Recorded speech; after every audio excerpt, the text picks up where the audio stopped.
Pueblo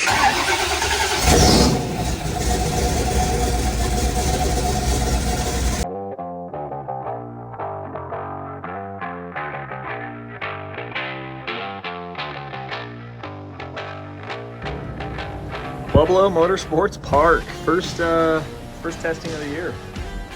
Got the car ready. There's a whole bunch of stuff we had to do. There's still some more things we've got to get ironed out, but ready for a shakedown pass. We got a whole bunch of changes in the transmission, new camshaft. Oh yeah. And getting this car and make a little shakedown run, make sure everything's good. You know how excited we are to make a pass? Well, the sky is even more excited for us to make a pass.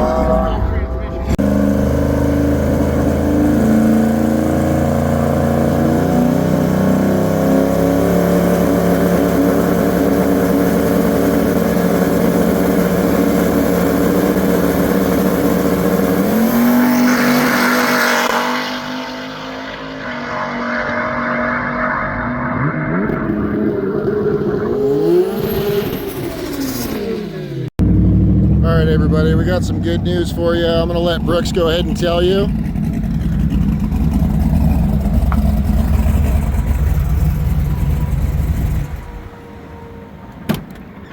So go ahead and let everybody know what the good news is. 897. He finally got his 8. I mean, I got a slip that says it, you know. Look at that. Yes, sir. It's exactly how we wanted to start the season after the first day of racing. Let's see what. So we got that. That's fun. That's. So what's behind here?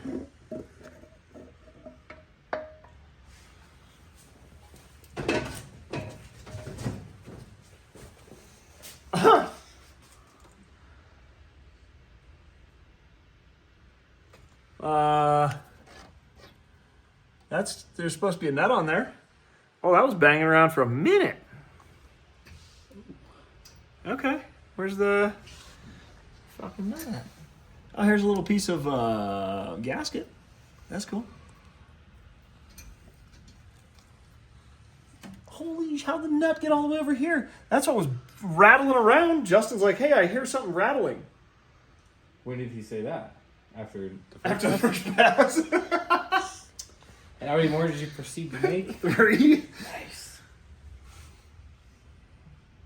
I mean, look at that sucker got beat up.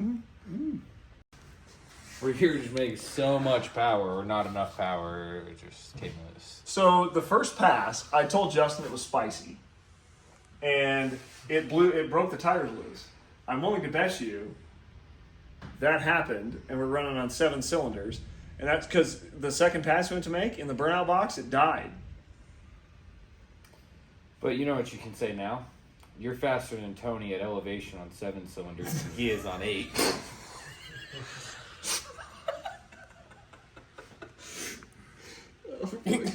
We're not though, right? Because we ran an 897 and he ran like an 896 6 with a 9. Yeah, at elevation or sea level. At negative 247 feet, and we were at like. 6. Well, at least it came out. It's not even bent. Oh, Hey, right. This It's fucking this bent. moves. Dude, we might I told you, look on the bright side, it might not be fucked Bro, up. I don't even think this is bent. I wouldn't use it though. It's a chrome push rod. bent. It's not. It is bent. I can tell it's bent from here. It is seriously not bent. It is seriously not bent. And that's flat. Seriously. Nothing I have is completely straight, not even cake. But. Neon concrete, maybe. Okay, maybe it's not that bad. It's not bent. Use your top of your head. It is not bent. Put her back in and run it. I might. We might not even need head gaskets. I'm just kidding. We definitely need head gaskets. So you can see how these are like 3 or 4 threads in there on all these. So you can tell I didn't even torque that. See where it's at? Yeah. It's not aight. Biggest, worst enemy. It could have been worse. Yeah, every year you beat yourself off racing. You know? Yeah. No, he did. It's way better than beating everybody else off. I mean, he beats himself off racing. That's all right. You lost the head gasket too. So. Head gasket, But I had to race a pro car, sport class. Pro mod. Pro driver. Lots of updates on this whole situation after taking stuff apart. So the lifter is not collapsed. I did find that out. The push rod is not bent, and I was able to halfway just snug that down to make sure that everything's good. So that either came loose or I forgot to torque it. I'm probably going to guess that I forgot to torque it. Really glad things aren't worse. So lifter's going to be good. I'm probably going to get another set of push rods just because somebody asked me why I didn't go to like a 3/8 push rod. I'd have to get guide plates, and then I have to retorque all the studs, and it's just a ton of work to do right now. So we're going to stick with the same ones we have and order another set of push rods. And then also, check this out. This is what caused our overboost issue. See that line melted? I don't know if you can see that very well. See that line? Yep, that one right there melted. And then there's another one right there that melted. And this line is actually the one that's our reference here. So what happened is we didn't have a reference on the bottom of the turbo. So this goes from here, and then it goes to, where's the wastegates? Over on the other side of the garage. It goes to the bottom of the wastegates as a reference. So like if you're making 15 pounds of boost here, that's what your reference is on the bottom side, and you have to overcome that to open the wastegate. Well, this obviously was leaking because, you know, holes in it and got hot, and we routed it differently this time. So we had no reference on the bottom of the wastegate, so we were actually opening the wastegates more because of the pressure on the top, and that's what caused us to get 45 pounds boost. So, yeah, that kind of sucks. So the other thing that a ton of people were saying is that we need to be monitoring our back pressure, and I've had this kit for a while. I just bent this line up. And then this is our canister. So I got this kit from Low Dollar Motorsports. This is going to be our back pressure. This is our little canister. This is supposed to prevent the sensor from plugging, but also dissipate a little bit of heat. So we're going to mount this kind of right here. That's the plan, is right about there. And then that line that I bent up will go here. It'll go down. Let's see if I can put this together for you. So we'll hold on to this line, and this kind of goes in right in there. So you can kind of get an idea of how this is going to work, because that will get mounted there, and then that line will go there. And then I've actually got the piece that goes, that's on our down pipe. So that'll be probably kind of right where my foot's at right here. The pipe comes right about up in here, and then there's a fitting on the side of it. So in here, you can see there's our fitting that I put on the exhaust side. So that's our, that'll be our port for the back pressure. So that'll monitor the back pressure that's on the hot side of the turbo. And I put it right here on this part of the, collector, so that we can monitor both of these lines from both banks. So for now, I'm debating on whether or not I want to take the engine all the way out of here.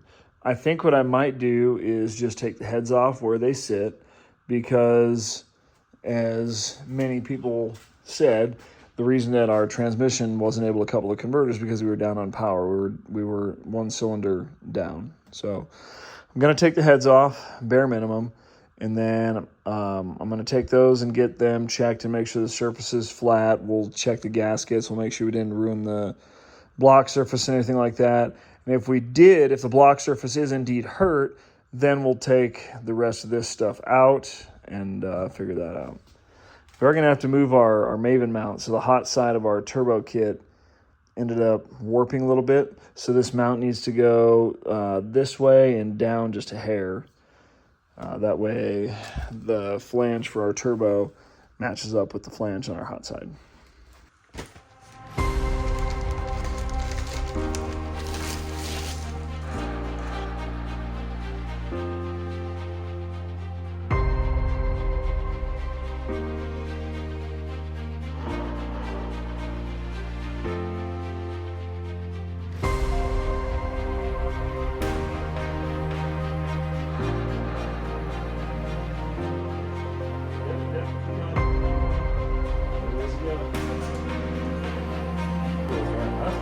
Up and down. Ready?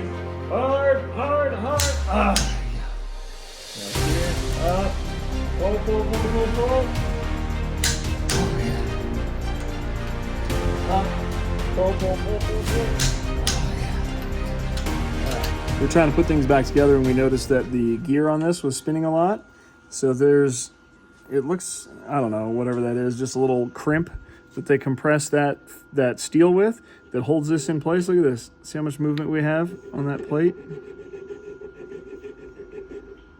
So the gear was that far off, so our timing wasn't steady. It's crazy. So we've got another one and we're modifying it. I put a little tack weld on it, but the way that our gear sets on there, where's the gear at? Oh, it's right there.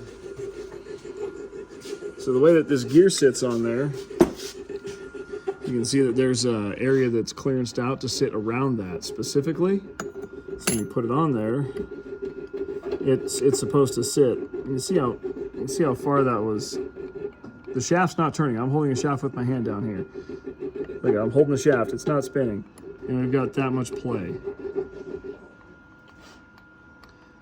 But I welded that on the other one, and now the gear won't sit flush, so check this.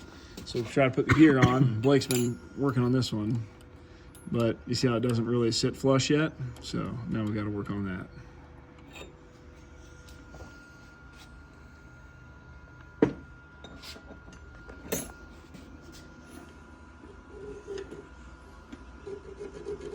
Always something. Check it. See how much play there is? There's so much. So much play. I know the engine's not locked up. That's going to be so much better now. And I bet you that's a big reason why the RPM graph was all choppy. Finding problems one at a time. Yes. I'm going to get the valve covers on. Finally. It's time to go eat food first. Yeah. Yep, definitely food. Have you showed anyone this thing over here? What's that? Oh, that's Justin. He works for me. Yeah, what is this thing? Oh, that's a 302. Yeah, we're gonna put a bone stock 302 in Sally. I thought we were going to try to make it that. Hey Justin, it's time for a stock cam check. You want to see if it's good? Cam check. Still bounces. It's probably good. Throw it in there. Hey, we need the serpentine belt. Kai, you got it?